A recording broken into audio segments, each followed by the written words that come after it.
नमस्कार दोस्तों, स्वागत करते हैं आपका हमारे चैनल में। दोस्तों, धार्मिक और आध्यात्मिक कहानियां सुनने के लिए हमारे चैनल को जरूर सब्सक्राइब करें।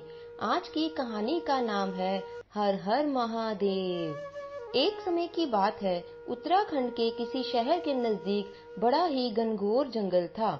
उस जंगल में एक बड़ा ही सिद्ध भगवान शिव का मंदिर स्थापित था। वहां पर लोग जाने से डरते थे, लेकिन एक ब्राह्मण देवता का नियम था, वह नित्य प्रतिदिन वहां पर पूजा के लिए अवश्य जाता था। उसे लोग भी वहां पर जाना चाहते थे, तो आपस में ग्रुप बनाकर भगवान शिव जी के दर्शन करने के लिए ही जाते थे। उस मंदिर में जाने से लोग इसलिए डरते थे क्योंकि एक तो वो जंगलों के बीच में था, लेकिन भगवान शंकर तो दयालु है, वह तो भक्तों की सच्ची श्रद्धा देखते हैं। कहते हैं एक बार कुछ लोग वहां मंदिर से गुजर रहे थे, तब अचानक सबका ध्यान उस शिवलिंग की ओर गया। भगवान शंकर के शिवलिंग से खून बह रहा था। यह देखकर सब हैरान हो गए। पत्थर के शिवलिंग से खून किस प्रकार बह सकता है? अभी वह सब इस प्रकार की चर्चा ही कर रहे थे, तभी अचानक से सबके सामने एक ऐसा व्यक्ति प्रकट हुआ जिसे देखकर सब भयभीत हो गए।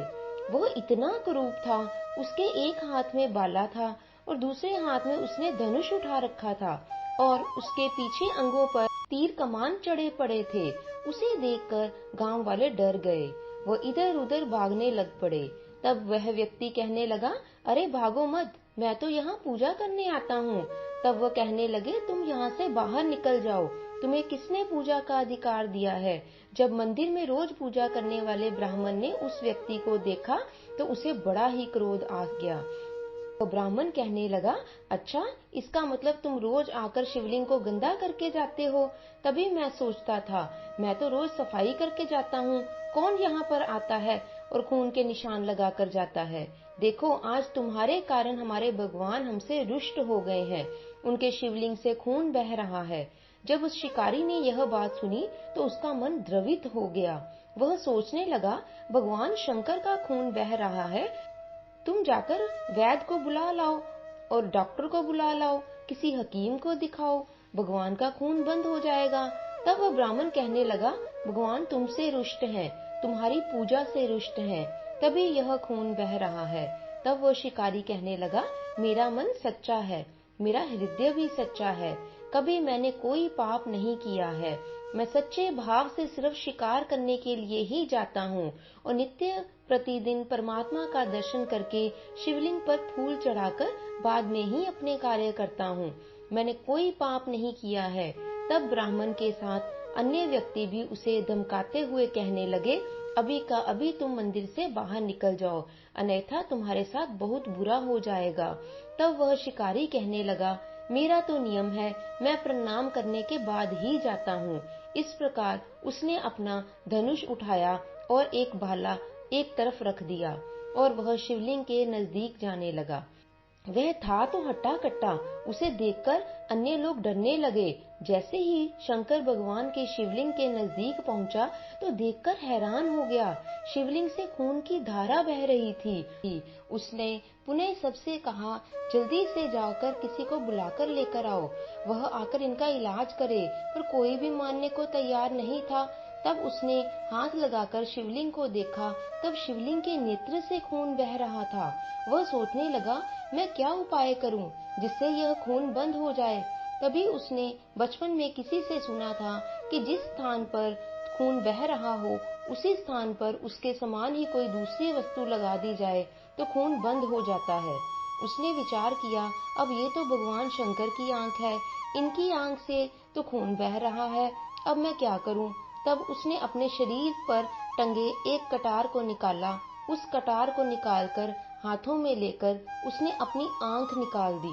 उसने अपनी आंख निकालकर भगवान शिवलिंग के स्थान पर लगाने की कोशिश की और जैसे ही वो लगाने वाला था, तभी अचानक उसी समय भगवान शिव जी वहां पर प्रकट हो गए। जय भोलेनाथ जी की। भगवान शिव जब प्रकट होकर उस भक्त से कहने लगे कि हे भक्तराज, मैं तुम पर बहुत ही प्रसन्न हूँ, बताओ तुम्हें क्या चाहिए, तुम्हें कौन सा वरदान चाहिए। तब वह शिकारी कहने लगा, हे प्रभु, अगर आप मुझ पर प्रसन्न हो तो यह कृपा कीजिए कि आपका खून बहना बंद हो जाए। उसकी यह बात सुनकर शिवजी कहने लगे, अरे ये तो तुमने मेरे लिए ही मांगा है, तुम अपने लिए तो कुछ मांगो, तुम्हें क्या चाहिए। तब वह शिकारी कहने लगा, हे प्रभु, जैसे आपने मुझे आज दर्शन दिए हैं, सदा आप मेरे साथ इसी प्रकार इसी रूप में ही बने रहें। उसकी यह बात सुनकर भगवान भोलेनाथ ने ब्राह्मणों और अन्य व्यक्तियों को अदृश्य रूप में कहा, तुमने जिसे शिकारी माना था, तुम सब ने जिसे अपवित्र माना था, वही मेरा सच्चा भक्त है। जब इस मंदिर में कोई भी नहीं आता है, तब भी नियम से आकर ये मेरे ऊपर पुष्प चढ़ाकर जाता है, जल चढ़ाकर जाता है। ये तो आज मैंने इसका मान बढ़ाने के लिए ही यह लीला रची थी, क्योंकि तुम सबको पता था कि मेरे शिवलिंग से खून बह रहा है। खून बहने के बाद भी तुमने इसे बंद करने का प्रयास नहीं किया, लेकिन इसने सच्चे भाव से अपनी आंख निकालकर मेरे शिवलिंग का खून बंद करने का प्रयास किया है। बताओ ब्राह्मण, ऐसे भक्तों का त्याग मैं कैसे कर सकता हूँ। तुम सिर्फ आते हो मुझे दिखाने के लिए, पर यह सच्चे भाव से मेरे पास आता था। आज से इस भक्त के नाम से इस शिव मंदिर का नाम रखा जाएगा। ऐसा कहकर परमात्मा वहां से अदृश्य हो गए। उत्तराखंड के उन जंगलों में अभी तक आज भी वह मंदिर स्थापित है, जिसे किरातेश्वर महादेव के नाम से जाना जाता है। आज भी लोगों को कभी कभी शिवलिंग से खून के समान जब कोई द्रव बहता हुआ दिखाई देता है, तब उसे रोकने के लिए शिव भगवान के शिवलिंग पर अनेक प्रकार के उपचार किए जाते हैं।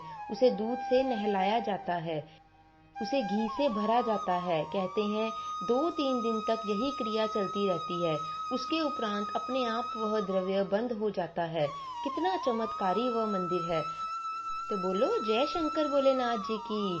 तो दोस्तों, इस कहानी से हमें यह शिक्षा मिलती है कि अपने भक्तों का मान बढ़ाने के लिए प्रभु स्वयं प्रकट हो जाते हैं, पर वह तभी होता है जब भक्तों का भाव सच्चा हो। और ऐसे भक्त वत्सल भगवान जो सदैव भक्तों पर दया करने वाले हैं, ऐसे भगवान भोलेनाथ के पावन चरणों में हमारा शत शत कोटि कोटि प्रणाम। दोस्तों, जब भगत का भाव सच्चा होता है तो भगवान सदैव उस पर दया करते हैं। जय शंकर भगवान जी की, जय भोलेनाथ जी की। तो दोस्तों, आशा करते हैं आपको हमारी आज की यह कहानी अच्छी लगी होगी। अच्छी लगी है तो इसे लाइक और शेयर कीजिए, और यदि आप चैनल पर नए हैं तो सब्सक्राइब करना मत भूलिए। बेल आइकन को प्रेस कर दीजिए ताकि अगली बार नई कहानी की नोटिफिकेशन जल्दी से मिल जाए। अगली बार एक और नई कहानी के साथ आपके समक्ष उपस्थित होंगे। तब तक के लिए अपना ध्यान रखें, स्वस्थ रहें, खुशियां बांटें, खुश रहें। कहानी को अंत तक देखने के लिए आपका बहुत बहुत धन्यवाद।